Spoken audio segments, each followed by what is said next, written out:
Walang bagyo pero patuloy ang mga pagulan sa iba't ibang lugar sa bansa. Ayon sa Pag-asa, amihan at easterlies ang nagpapaulan ngayong araw. Mula kaninang hapon, nakakaapekto na rin ang shear line na tatagal hanggang bukas.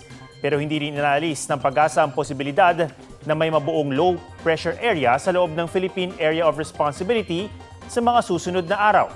Base naman sa datos ng Metro Weather, umaga pa lang bukas, malakas na ang ulan sa Northern Luzon. Meron ding kalat-kalat na ulan sa Bicol Region, Mindoro Provinces, Palawan, ilang bahagi ng Samar at Leyte Provinces, Zamboanga Peninsula, Caraga at Davao Region. Magpapatuloy yan sa hapon.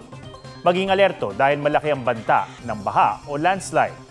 Mas marami na ring uulaning probinsya sa Mindanao. Sa Metro Manila, may tsansa pa ring maulit ang mga pagulan bukas.